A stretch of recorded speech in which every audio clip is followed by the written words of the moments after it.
Hola, hola, bendiciones. Les habla su amigo hermano, el pequeño pastor misionero Andrés, desde Cuba, desde la provincia de Lastra. Y hoy queremos hablar un poquito, por 20 o 25 minutos, sobre la fe verdadera. Porque la frase, la fe verdadera, quiero dar a entender de que la Biblia habla y revela de diferentes tipos de fe. Está la fe intelectual o la fe religiosa, que era la que ejercían los fariseos en la época de Jesús. Está la fe de Santiago, que habla de que la fe de Satanás o la fe de los demonios, que creen que Dios existe, pero siguen siendo demonios. Está la fe esa teológica, donde muchos creyentes creen en Dios no por una fe viva, no por una fe que es producto de su relación con Dios, sino más bien creen en una fe por el conocimiento que adquieren en los diferentes niveles de estudio teológico.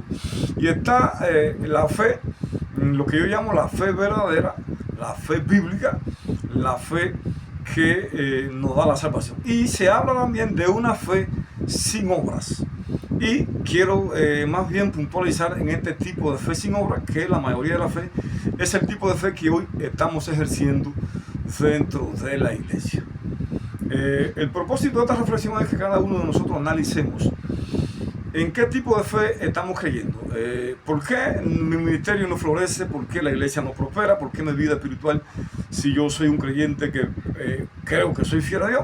¿Por qué no me va bien en la vida? ¿Por qué las cosas se me hacen tan complicadas? Bueno, quizá hoy muchas de estas interrogantes puedan ser respondidas. Lo primero que quiero decirte es que la Biblia de Génesis y Apocalipsis te habla de fe. De hecho, el Padre nos da a nosotros un ejemplo de fe. Quiero leerte el pasaje por el cual Dios me inspiró a mandarte esta reflexión. Y está en Apocalipsis capítulo 14, versículo 13. Y oí una voz del cielo que decía, escribe lo siguiente: benditos son los que de ahora en adelante mueran en el Señor. El Espíritu dice, sí, ellos son en verdad benditos, porque descansarán de su arduo trabajo, pues sus acciones, sus obras los siguen. Estoy leyendo una nueva traducción viviente. Juan aquí está hablando en Apocalipsis capítulo 14, versículo 13, y entre las cosas que está describiendo allí, de las que está recibiendo, de las que le están siendo reveladas en los cielos, ya Juan aquí, el Señor le está dando una visión de que todos estos hombres y mujeres que habían muerto ya en el momento en el que Juan estaba recibiendo esta revelación, que habían muerto en Cristo, que habían muerto en el Señor, si ellos son en verdad benditos. Ya la Biblia lo declara benditos. ¿Por qué? Porque ya ellos descansaron de su arduo trabajo. Pero aquí aclara, ¿cómo? Y hay una aclaración, pues sus buenas acciones lo siguen. En otras palabras, lo que Juan nos está dando a entender es que lo bueno o lo malo que nosotros hagamos en la tierra va a continuar con nosotros hasta ese gran día del juicio. Por eso la importancia de que usted pueda prestar atención a lo que por aquí, por este medio, se le va a enseñar en esta tarde.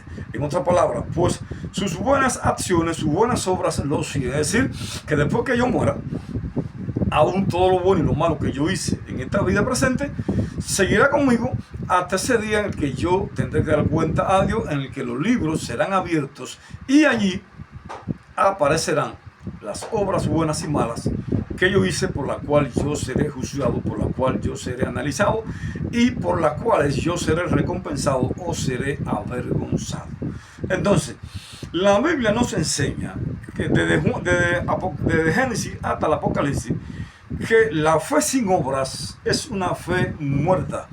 La iglesia, usted y yo, no somos llamados a vivir en una fe estancada, una fe que nos mantiene sentados, acomodados en nuestras fortalezas, ya sean económicas, familiares, teológicas, del tipo que sean, ministeriales. La fe bíblica es la fe que nos demanda, nos llama, nos acusa, es la fe que nos empuja, es la fe que ataca nuestra conciencia y no nos permite vivir un evangelio sin producir fruto.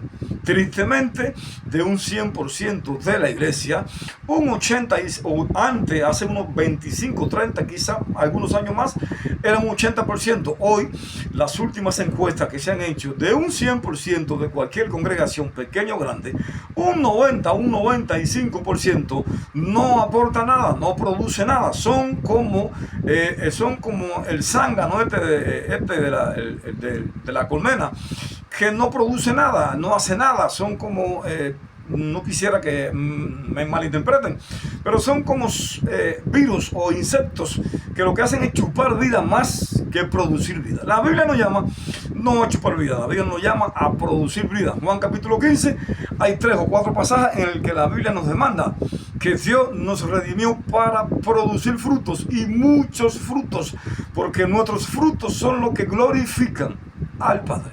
Entonces, cuando vemos las Escrituras, Dios, desde el comienzo, desde la creación del mundo, Dios nos da ejemplo de que la fe de Dios no era una fe intelectual, no era una fe sin obras. La cruz habla de amor. La cruz habla de un Salvador que ocupó nuestro lugar. La cruz habla de sacrificio. La cruz habla de entrega. La cruz habla de alguien que cargó con los pecados míos y tuyos. La cruz habla de redención. La cruz habla de segunda oportunidad. La cruz es un tipo de fe que acciona. La cruz no es una fe muerta, no es una fe sin obra. El Padre nos comienza desde el mismo principio de Génesis, nos da este ejemplo cuando Él promete allí el Redentor en Génesis 3:15. Entonces, el deseo del Espíritu Santo en esta tarde es que nosotros analicemos el tipo de fe que estamos ejerciendo y no movamos, nos levantemos y dejemos que la fe bíblica, esa fe que produce la palabra de Dios empoderada por el Espíritu Santo, nos levante y nos empuje a involucrarnos en los asuntos del reino. Y en Mateo capítulo 5, del versículo 13 al 14, Jesús daba allí un ejemplo. Vuelvo y repito, para los que quizá ven un poquito más tarde el video, estamos hablando sobre la fe de Dios o la fe del diablo. ¿Qué tipo de fe estamos ejerciendo? Todo el mundo dice en la iglesia que cree, pero no todo el mundo está produciendo los frutos que debe de producir un creyente. Todo el mundo en la iglesia cree a su manera, pero no todos estamos viviendo de la manera que Dios quiere que vivamos. Y en Mateo capítulo 5, versículo 13, te decía que existe una de las enseñanzas que tiene que ver con este tema que estamos compartiendo. Allí Jesús hablaba sobre la necesidad, la importancia de ser sal y luz. Y Jesús decía en el versículo 13, ustedes son la sal de la tierra. Y Jesús aquí está hablando en plural. Jesús está hablándole a todas aquellas personas que creyeran en el Evangelio. Jesús no estaba aquí haciendo como que el pastor, como que el hombre de Dios, líder. No. La iglesia en general. Nosotros somos la sal de la tierra. Ahora, la pregunta es, ¿cuál es el propósito de la sal? Si tú compras un paquete de sal y lo guardas en una esquina y no lo usas, ¿para qué te sirve la sal? Al final termina dañada, termina echada a perder. Estamos hablando de que la fe sin obras es una fe muerta. Dios no nos llama, no nos redime para ejercer una fe sin obra. La fe verdadera va acompañada de las buenas obras, de las buenas acciones. No te estamos diciendo tampoco que la salvación se alcanza por las obras. Lo que se te está aclarando es que la fe sin obra es muerta. Si pecado es una fe sin obra, pecado también es creer que la salvación la alcanzamos por las obras. Las obras son el complemento de la fe verdadera. Las buenas obras, las buenas acciones, empoderadas por el Espíritu de Dios y motivada, desatada, desarrollada bajo la gracia de Dios y del Espíritu Santo, son el complemento de la fe verdadera, de la fe que salva y de la fe que nos ayuda a poseer los recursos y las bendiciones del Padre. Entonces dice este pasaje, ustedes son la sal de la tierra, pero ¿para qué sirve la sal si ha perdido su sabor? Es decir, si tú tienes un paquete de sal en la bodega, se supone que tú lo compras para echarle a la sopa, para echarle a la carne, para echarle a la comida. Si tú no usas esa sal y tú puedes hacer esa comida, puedes hacer esa sopa, puedes echarle un buen pedazo de carne, puedes hacer una buena comida, puedes hacer, aquí en Cuba el puerco asado es lo esencial. Lo que tú puedes hacer, si no le echas sal, francamente, la gente por un problema de ética quizás puedan a comérselo, sí, pero no se lo comen con deseo. Ahora, cuando tú le pones sal a la comida, la gente disfruta esa comida. Así es la fe. La sal aquí representa las obras mías y tuyas, nuestras buenas acciones.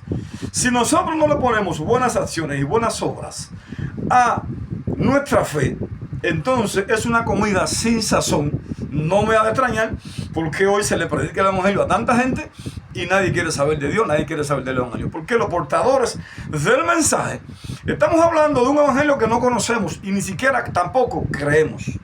Y por eso la fe nuestra de salir a hacer las misiones, de salir a hacer el evangelismo, regresamos desanimados y no tenemos resultados. ¿Por qué? Porque ni nosotros mismos estamos creyendo que lo que la Biblia dice es real. Y viene una parábola también pegada a esta, el versículo 14, el 14 al 16, supone el ejemplo de una luz. ¿Quién pone una lámpara debajo de una cama o de un cajón? ¿Quién, en su juicio normal, puede poner una lámpara debajo de un cajón?